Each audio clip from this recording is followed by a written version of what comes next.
नमस्कार दोस्तों, गायत्री स्कूल के ऑनलाइन क्लासेज में आप सभी का स्वागत है। 12th क्लास मैथमेटिक्स के आज के लेक्चर में हम इनवर्स सर्कुलर फंक्शन के लेक्चर नंबर 3 में आज बात करेंगे inverse of tangent and inverse of cot function के बारे में। ठीक है, इन दोनों का आपके पास में आर्क फंक्शन है, वो किस प्रकार डिफाइन करते हैं, उनकी क्या रेंज होगी, प्रिंसिपल जिसको रेंज बोलते हैं अपन, और क्या डोमेन होगी। ठीक है, उनको लेकर आज अपन डिस्कस करेंगे। तो कल के लेक्चर में अपन ने आर्क फंक्शन ऑफ साइन और आर्क फंक्शन ऑफ कॉस के बारे में डिस्कस किया था, that is sine inverse x and cos inverse x के बारे में। आज अपन टेन इनवर्स एक्स और कॉट इनवर्स एक्स के बारे में बात करेंगे।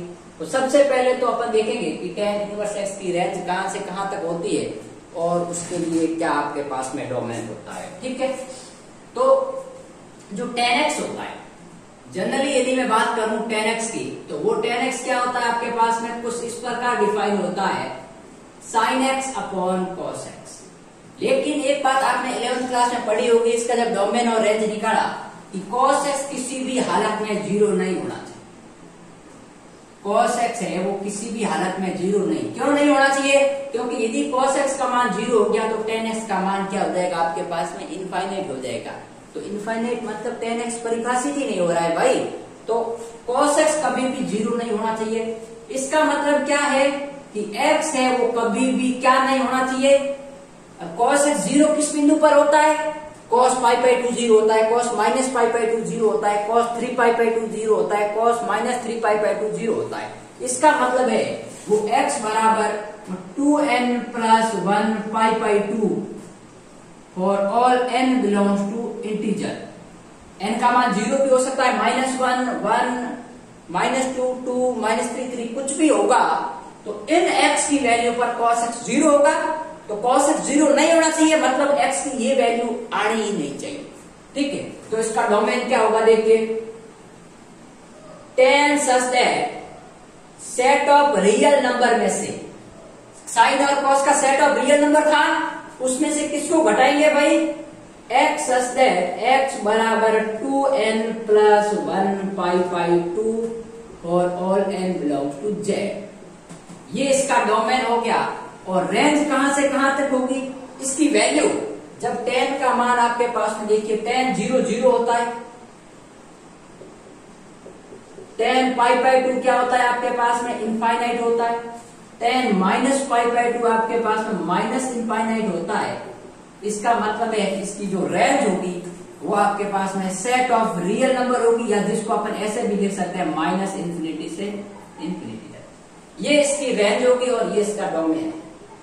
ठीक बात, ये अलग ही आपकी 11th क्लास की बात है, फिर भी मैं डिस्कस कर रहा हूं। अब यदि मैं इसका जनरली कर्व बनाऊं तो आप कहोगे सर इसमें से r माइनस का क्या मतलब है कि भाई सेट ऑफ रियल नंबर में से ये वैल्यू अपन को घटा देंगे, क्योंकि ये वैल्यू नहीं आनी चाहिए, इस वैल्यू पर तो 10x परिभाषित ही नहीं। अब मैं इसका कर्व बनाता हूं, देखिए ध्यान से देखना।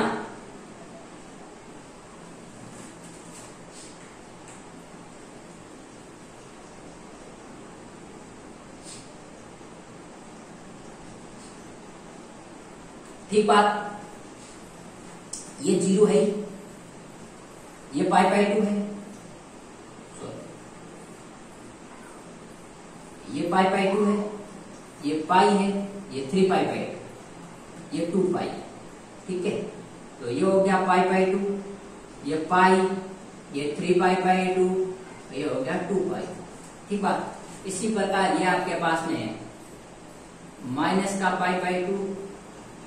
ठीक बात, ये आपके पास में हो गया माइनस का पाई, ये हो गया माइनस का 3π/2 और ये हो गया माइनस का 2π। ठीक है, ये x एक्सिस और ये y एक्सिस, ये हालांकि 11th क्लास की बात है। अब tan 0 का मान 0 ही होगा और tan π/2, मैं यहां थोड़ी एक लाइन खींच लेता हूं,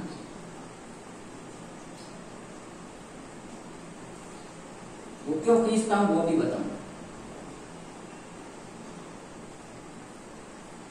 अब देखिए tan π/2 का मान इनफाइनाइट है, इनफाइनाइट का मतलब है कि ये tan π जब π/2 होगा तब y का मान आपके पास इनफाइनाइट है, y मतलब 10x, और इनफाइनाइट बहुत सारा दूर होगा, मतलब ये कर्व यहां टच नहीं करेगा इस लाइन को, तो ये कर्व कुछ ऐसा है, 0 पे 0 और -π/2 पे -इनफाइनाइट, तो ये ऐसे चलता जाएगा और ये कर्व कभी भी इनको टच नहीं करेगा, ये इनफाइनाइट तक जाएगा।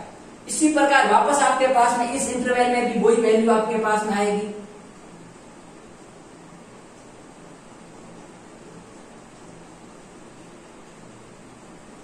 ये ऐसे कर्व हो जाएगा। इसी प्रकार यहां पर आपके पास देखिए ऐसे कर्व हो जाएगा। 0 पाई पे उनकी वैल्यू 0 होती है, तो -π पे भी इसकी वैल्यू 0, ठीक है, ये ऐसे कर्व आएगा। अब आप कहोगे ये क्यों? क्योंकि भाई tan आपके पास में पाई का वैल्यू मान क्या होता है? tan पाई मतलब sin pi upon cos pi, sin pi का मान 0, तो tan pi 0, tan of -π 0, tan of 2 pi 0, ठीक है। तो ये इस प्रकार भी यहाँ कर्व आपके पास में कुछ इस प्रकार होगा और ये ऐसे कर्व चलेगा, ठीक है। इसी प्रकार यहां से ऐसे, तो ये tan का कर्व है। अब मेरी बात सुनो, अब अपन को कौन सा रेंज और कौन सी डोमेन लेनी है ताकि वो इनवर्स फंक्शन एग्जिस्ट करे, मतलब ये फंक्शन बाइजेक्टिव हो जाए। अब इसमें तो बाइजेक्टिव है नहीं, क्योंकि पूरे इंटरवल की यदि बात करें तो मैं कौन सा इंटरवल, ये इंटरवल ले सकता हूँ, ये ले सकता हूँ, ये ले सकता हूँ। अब देखिए मैं यदि यहां से यहां तक की यदि बात करता हूँ 0 से π तक की, तो यहाँ पर फंक्शन की वैल्यू और यहाँ पर फंक्शन की वैल्यू बराबर है, लेकिन x अलग अलग है। जैसे मैं ये पॉइंट दे देता हूँ और एक पॉइंट ये दे देता हूँ, तो यहाँ पर x ये है, यहाँ पर x, f of x1 f of x2 बराबर है, लेकिन x1 x2 बराबर नहीं है, तो ये तो बाइजेक्टिव नहीं है। तो मुझे कहां से कहां तक की वैल्यू लेनी है? यहां से यहां तक की, ताकि इसमें ऐसा कोई f ऑफ x नहीं है जिन पर दो अलग अलग पॉइंट पर फंक्शन की वैल्यू सेम हो जाए। ये यहां से यहां तक की आपके पास में कोई वैल्यू रिपीट नहीं हो रही है। इन दोनों में रिपीट है, इनमें रिपीट है, लेकिन -π/2 से π/2 में कोई इंटरवल रिपीट नहीं हो रहा है। तो इसका देखिए आपके पास में डोमेन क्या हो जाएगा? tan such that -π/2 से π/2, और कहां से कहां तक जाएगा आपके पास में? सेट ऑफ रियल नंबर, क्योंकि इनफाइनाइट से -इनफाइनाइट तक जा रहा है, तो -इनफाइनाइट से इनफाइनाइट, या जिसको अपन कहते हैं सेट ऑफ रियल नंबर। अब मेरी बात सुनो, आप कहोगे कि साइन में भी सर आपने यही लिया था, लेकिन बेटा ध्यान रखना, साइन में आपके पास में मैंने यहाँ क्लोज इंटरवल लगाया था। क्लोज इंटरवल का मतलब क्या है? -π/2 और π/2 साथ में थे, यहाँ पर इसमें साथ में नहीं है। क्यों नहीं है? क्योंकि π/2 पर वहां साइन की वैल्यू 1 थी और -π/2 पर -1 थी, लेकिन यहाँ tan π/2 पर इनफाइनाइट हो रहा है, इसलिए ये ओपन ब्रैकेट आएगा, क्लोज ब्रैकेट नहीं आएगा, कैपिटल ब्रैकेट नहीं आएगा। क्योंकि π/2 और -π/2 के बीच की वैल्यू लेनी है, वो दोनों साथ कभी नहीं आएंगे, क्योंकि उन पर वैल्यू इनफाइनाइट है। तो इनका एक पर्टिकुलर कर्व इस प्रकार बन गया। देखिए मैं यदि इसकी बात करता हूं पर्टिकुलर कर्व की, तो ये कर्व कुछ इस प्रकार बनेगा।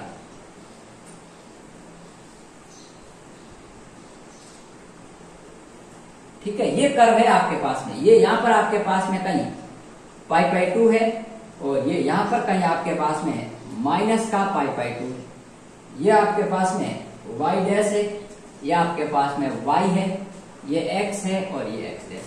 ये किसका कर्व है? y बराबर tan x, या फिर आप यहां लिख सकते हो y बराबर tan x का ग्राफ है।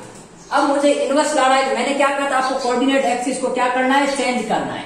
ये अपन ने रेंज ले ली, तो -π/2 से π/2 हो गया, -π/2 से π/2, और रेंज क्या हो गई? -इनफाइनाइट से +इनफाइनाइट। देखिए ये दोनों वैल्यू साथ में नहीं आएगी। अब इसका यदि इनवर्स की बात करें तो इनवर्स कैसे आएगा वो देखें। तो देखिए इनवर्स आपके पास में कुछ इस प्रकार आएगा कि आपके पास में देखिए इसकी रेंज ये हो गई, क्या हो गई? ये यहां मैं लिख लेता हूं, ठीक है। अब इसी के इनवर्स की बात करता हूं, एंड tan x बराबर y इज बाइजेक्टिव, ठीक है, कि ये tan यहां से यहां लाइज कर रहा है, मतलब अपन ने कहा था f such that x to y and f of x बराबर y is bijective function, then there exists a function, then there exists a function, क्या फंक्शन लाइज करेगा? इसका इनवर्स, मतलब tan इनवर्स such that ये हो जाएगा आपके पास में R2 -π/2 से π/2। अब मतलब इसका डोमेन तो क्या हो गया? सेट ऑफ रियल नंबर हो गया, और कोड डोमेन या जिसकी रेंज की बात करें, जिसको अपन बोलते हैं प्रिंसिपल रेंज, और ये प्रिंसिपल रेंज है, ये हो गई -π/2 और π/2 के बीच में। तो इसका देखिए अपन कर्व बनाते हैं।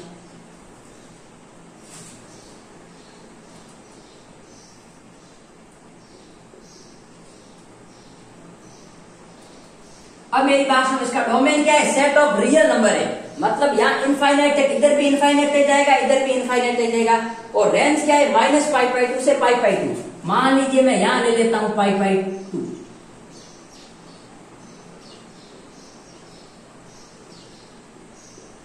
और यहां ले लेता हूं आपके पास में माइनस का π/2। ठीक बात। तो ये π/2 वाला कोई आपके पास में ऐसे लाइन जाएगी।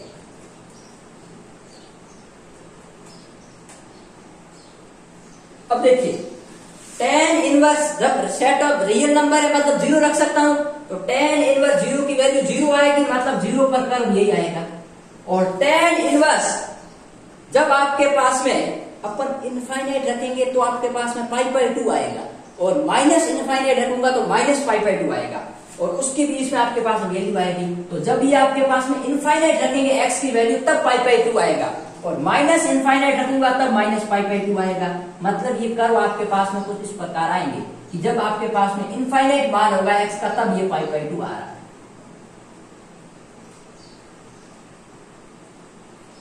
ये आपके पास में कर्व हो गया, किसका हो गया?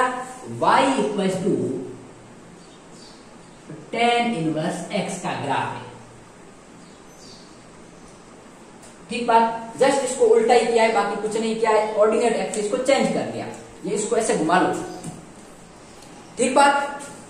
तो ये है आपके पास में, क्योंकि आपको पता होना चाहिए tan इनवर्स 0 0 होता है, tan इनवर्स इनफाइनाइट π/2 होता है, लेकिन इनफाइनाइट कभी आएगा नहीं, तो π/2 पर कभी आएगा नहीं कर, और -π/2, क्योंकि -π/2 और π/2 देखो साथ में नहीं है। जब मैं इनफाइनाइट वैल्यू रखूंगा तो π/2 कभी आएगा नहीं, π/2 तक कर्व जाएगा। ठीक है। तो ये है आपके पास में tan का कर्व, इसको आप नोट डाउन कीजिए, फिर अपन बात करते हैं कॉट की।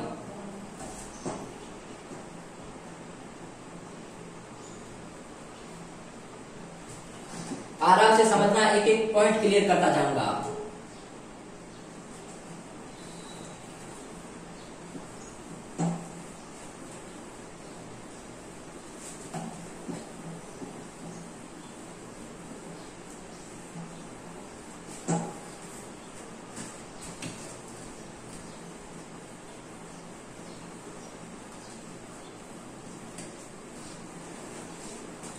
सुनिए, बात करते हैं आपके पास में inverse of cot function,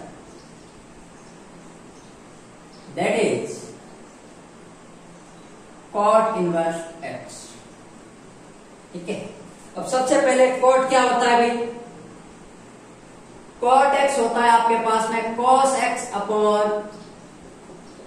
sin x, लेकिन ये कब परिभाषित होगा? जब sin x है वो not equal to 0। sin x का मान कभी भी 0 नहीं होना चाहिए। और sin x 0 कहां पर होता है?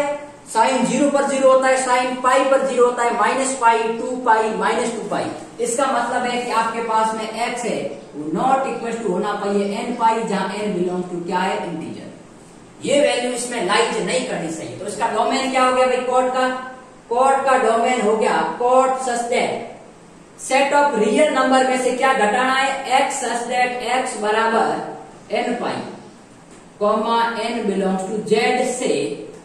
अब देखिए कॉट 0 का मान क्या होता है भाई? Cot 0 cos 0 upon sin 0 infinite. ठीक है। कॉट π/2 तो cos π/2 0, cos -π/2 पर भी 0। ठीक है। तो ये आपके पास में कहां से कहां लाइज करेगा भाई? इनफाइनाइट से इनफाइनाइट, मतलब माइनस इनफाइनाइट से प्लस इनफाइनाइट, मतलब आपके पास में सेट ऑफ रियल नंबर पे लाइज करेगा। अब इसका कर्व बनाते हैं, देखिए।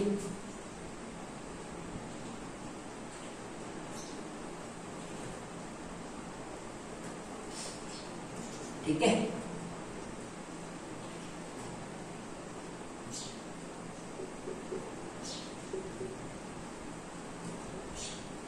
अब मेरी बात सुनिए, ये 0 है। ठीक है। ये π/2 है, ये π/2 पाई 3π/2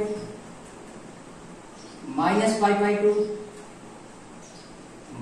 -π और माइनस का 3π/2 cot 0। अब देखिए cot 0 का मतलब है cos 0 अपॉन sin 0 मतलब 0। ठीक है।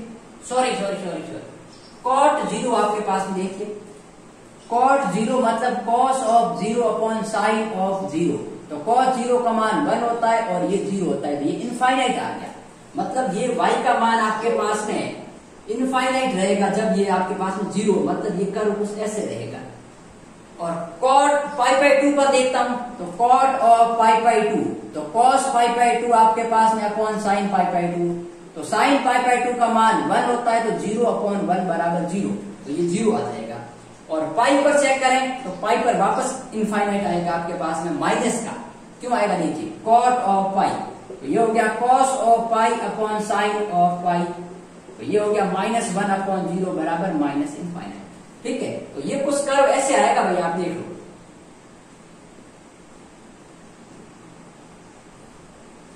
ठीक है, ये कर्व ऐसे कुछ आएगा। इसी प्रकार आपके पास में यदि अपन इसकी बात करें तो ये कर्व ऐसे कुछ जाएगा।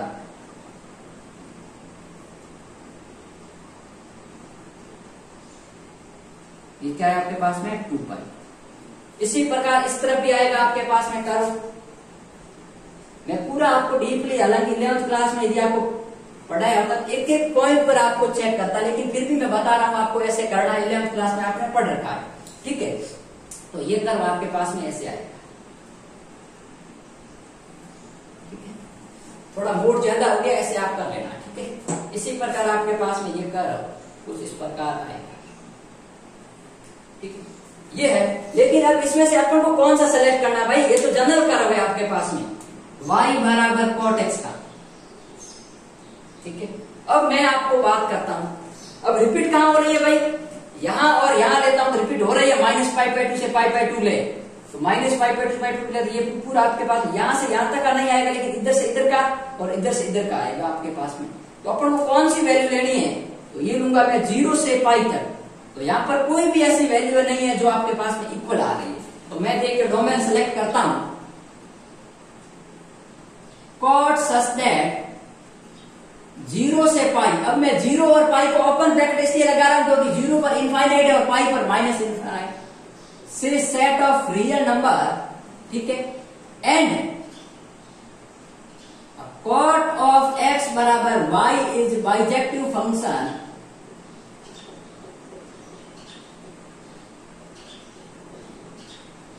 ठीक है, then there exists cot inverse such that set of real number से 0 और पाई। अब इसका मान 0 से पाई होगा आपके पास में, और इसको बोलेंगे अपन प्रिंसिपल रेंज। तो प्रिंसिपल रेंज इसकी कहां से कहां तक होगी, 0 से पाई तक होगी। अब अपन नेक्स्ट आगे बात करते हैं इसके इनवर्स कर्व के लिए। और आपको यदि पर्टिकुलर इसका कर्व बनाना है, पर्टिकुलर कर्व कैसे आएगा, जिसमें अपन परिभाषित कर रहे हैं, तो ये परिभाषित वाला कर्व यहां से यहां तक ही आएगा। ठीक है, बाकी वाले नहीं लेंगे, तो आप बना सकते हो। यहां पर देखिए मैं बना लेता हूं ये। ठीक है, ये x है, ये x डैश है, ये y है, ये y डैश, ये 0 है, ये π/2 है और ये पाई है। ये इसका पर्टिकुलर कर्व आ गया y बराबर cot x का। अब मैं इनवर्स की बात करता हूं, तो इनवर्स आपके पास में कैसे होगा देखिए।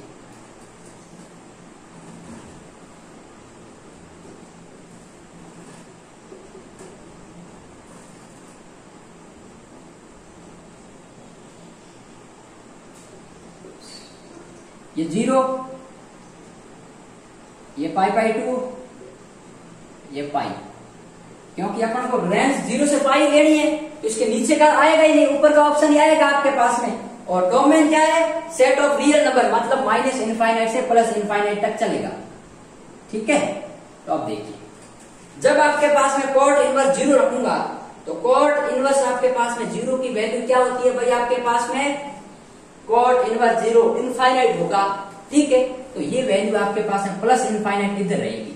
ठीक है, और cot इनवर्स cot इनवर्स आपके पास में जब π/2 होगा, या आपके पास में अपन कहीं बात करेंगे इसकी, तो क्या वैल्यू आपके पास में देखा, जब आपके पास में माइनस इनफाइनाइट रखूंगा cot इनवर्स इनफाइनाइट, देखिए cot इनवर्स इनफाइनाइट पे वैल्यू आएगी 0, cot इनवर्स माइनस इनफाइनाइट पे वैल्यू आएगी आपके पास में पाई, और यहां पर आपके पास में जब ये अपन रखेंगे कॉट इनवर्स 0, कॉट इनवर्स 0, तब वैल्यू आपके पास में क्या आएगी, π/2 आएगी। तो कॉट इनवर्स 0 क्या, यहाँ पर इसलिए पॉइंट वैल्यू ये है, और इनफाइनाइट पे वैल्यू यहाँ पर ये है, और इस पर वैल्यू ये है। तो ये कर्व आपके पास में कुछ इस प्रकार आएगा भाई, ठीक है। और ऐसे आपके पास में जाते हुए ये ऐसे जाएगा, तो ये आपके पास में ये इनफाइनाइट तक जाएगा, कभी भी टच नहीं करेगा, ठीक है। तो ये हो गया पाई, ये π/2 और 0, ये आपके पास मूल बिंदु है। तो ये किसका कर्व है, y बराबर कॉट इनवर्स x का, और इसकी डोमेन क्या है, सेट ऑफ रियल नंबर, और प्रिंसिपल रेंज क्या है, 0 से पाई। तो 0 से पाई तक इसका कर्व जाएगा। तो ये था आज की अपने बात की tan इनवर्स x और कॉट इनवर्स x का डोमेन, प्रिंसिपल डोमेन, रेंज, और आपके पास में, और यहाँ ये भी लिख सकते हो such that cot of inverse y बराबर x, क्योंकि अपन ने कॉट इनवर्स यहाँ से यहाँ परिभाषित कर लिया, तो कॉट इनवर्स y बराबर कॉट इनवर्स x आ जाएगा, ठीक है। तो ये आपके पास में थी। अब कल के लेक्चर में अपना इंट्रोडक्शन जो ग्राफ है उसका लास्ट लेक्चर रहेगा, डोमेन और कोडोमेन, जिसमें अपन सिकेंट अर्थात सेक और कोसेक की बात करेंगे, और फिर इनकी इनवर्स ट्रिगोनोमेट्री फंक्शन की प्रॉपर्टीज को लेकर बात करेंगे।